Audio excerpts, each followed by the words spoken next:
আসসালামু আলাইকুম বন্ধুরা, শান্তির ব্লগ অ্যান্ড রান্নায় সবাইকে স্বাগত। আশা করছি আপনারা সবাই ভালো আছেন। আমিও ভালো আছি আপনাদের দোয়া এবং আশীর্বাদে। প্রতিদিনের মতো আবারও চলে এসেছি আপনাদের মাঝে আর একটা রেসিপি নিয়ে, একেবারে রেস্টুরেন্টের মতো। আজকে আমি করে দেখাবো ভেজ ওয়ান চাউমিন। তো চলুন শুরু করি। আমি এখানে কিছু সবজি কেটে নিয়েছি, গাজর, ক্যাপসিকাম, আর নিয়েছি মটরশুঁটি, পেঁয়াজ, আদা রসুন কুচি, কাঁচা লঙ্কা কুচি। এরপর আমি এখানে একটা স্টিলের পাত্র বসিয়ে দিয়েছি। এরপর আমি এর মধ্যে দিয়ে দিয়েছি পানি পরিমাণ মতো, আর এখানে আমি দিয়ে দিয়েছি 1 চামচ নুন, আর দিয়ে দিলাম 2 চামচ সাদা তেল। তো পানিটা এখানে একটু বেশি দিতে হবে। এরপর পানিটা ফুটে গেছে, আর আমি চাউমিনগুলো এখানে একটু সেদ্ধ করে নেব, খুব হালকা করে, মানে যেটাকে ভাপ দেওয়া বলে সেরকমভাবে এটাকে আমি সেদ্ধ করে নেব। তো চাউমিনটা আমি দিয়ে দিয়েছি। এটা খুব বেশি সেদ্ধ হবে না, এই দেখুন, অল্প একটু ভাপ দিয়ে নিলে এটা হয়ে যাবে। তো এটা আমার হয়ে গেছে। এটাকে আমি পানিটা ঝরিয়ে নিয়েছি একটা ছাঁকনি দিয়ে। এরপর এদিকে আমি একটা ফ্রাই প্যান বসিয়ে দিয়েছি, আর এটাকে খুব ভালো করে গরম করে নেব। এর মধ্যে আমি দিয়ে দেব পরিমাণ মতো সাদা তেল। তেলটাকে খুব ভালো করে গরম করে নেব। তেলটাকে ভালো করে গরম করে নিয়েছি। এরপর আমি এর মধ্যে দিয়ে দেব আদা রসুন কুচি। এরকম ছোটো ছোটো করে কেটে নিয়েছি আদা রসুন। এটাকে তেলের মধ্যে দিয়ে দিলাম, দিয়ে এটাকে ভেজে নেব, একটু লাল লাল করে ভেজে নেব, যাতে রসুনের কাঁচা গন্ধটা না থাকে। তো রসুনটা আমার প্রায় ভাজা হয়ে গেছে, আদা রসুনটা। এরপর আমি এর মধ্যে দিয়ে দিলাম একটা বড় সাইজের কোচানো পেঁয়াজ। পেঁয়াজটা দেওয়ার পর আমি আদা রসুন সঙ্গে ভালো করে ভেজে নেব।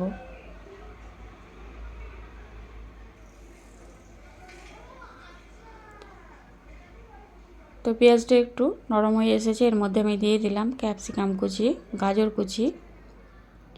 এখানে আমি দিয়ে দেব টমেটো কুচি, আর দিয়ে দেব 3-4টে কাঁচা লঙ্কা কুচি। তো সবগুলোকে আমি এরপর ভেজে নেব।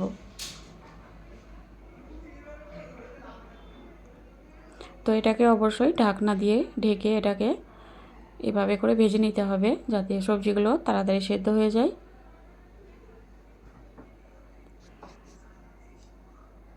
এটাকে একটু 2-4 মিনিটের মতো আমি এইভাবে একটু ভেজে এটাকে একটু সেদ্ধ করে নেব। তো দেখুন অনেকটাই নরম হয়ে গেছে। এরপর আমি এখানে দিয়ে দিলাম মটরশুঁটি, 1 বাটি মতো মটরশুঁটি দিয়ে দিলাম।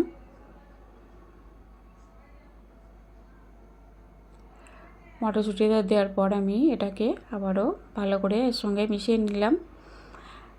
এটাকে অবশ্যই ঢাকনা দিয়ে দিয়ে এভাবে করে ভেজে নিতে হবে, না হলে সবজিগুলো সেদ্ধ হবে না।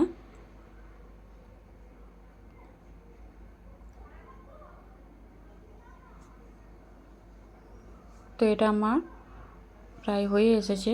দেখুন সবজিগুলো অনেকটাই নরম হয়ে গেছে।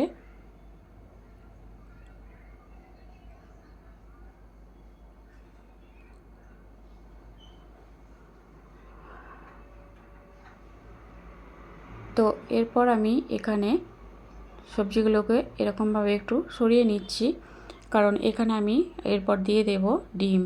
আমি এখানে 2টো ডিম দিয়েছি, আর আপনারা চাইলে এখানে একটা ডিমেও বানাতে পারেন। আপনারা পরিমাণ অনুযায়ী এখানে ডিম বাড়িয়ে কমিয়ে নেবেন। তবে ডিম 2টো দিলে বেশি ভালো লাগবে খেতে। তো আমি এখানে 2টো ডিম দিয়েছি। দেওয়ার পর আমি এখানে দিয়ে দিলাম পরিমাণ মতো নুন। এরপর আমি ডিমটা এভাবে ভেঙে একটু এর সঙ্গে মিশিয়ে নেব।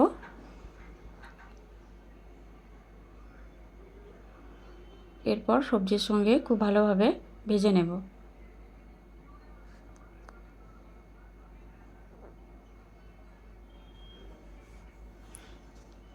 এভাবে করে একটু নেড়ে চেড়ে সবজির সঙ্গে ভালো করে ডিমটাকে মিশিয়ে দেব।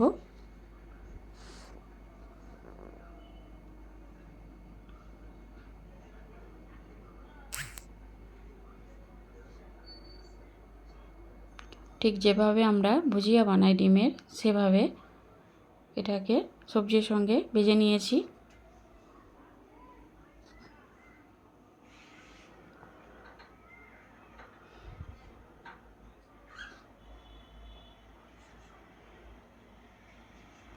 আর বন্ধুরা, এখানে আমি অফ ক্যামেরা তখন এখানে আমি মশলা দিয়ে দিয়েছি 1 চামচ করে লঙ্কা গুঁড়ো, হলুদ গুঁড়ো, জিরে গুঁড়ো, ধনে গুঁড়ো, স্বাদ মতো নুন, আর দিয়েছি চাট মশলা।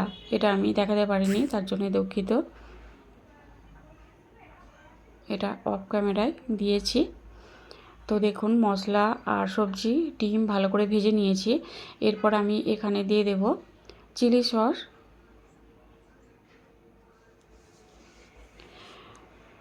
এরপর এখানে দিয়ে দেব রেজওয়ান সস। রেজওয়ান সসটা অবশ্যই দেবেন।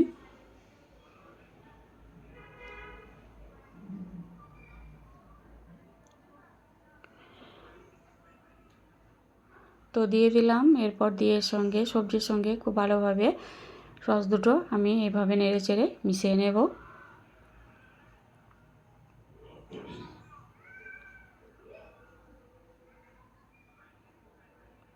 আর সবজিগুলো দেখুন অনেকটাই নরম হয়ে গেছে, ডিমের সঙ্গে খুব ভালোভাবে মিশে গেছে। এরপর আমি এখানে দিয়ে দেব চাউমিনটা। আমি এখানে যে চাউমিনটা সেদ্ধ করে রেখেছিলাম সেটা দিয়ে দিলাম।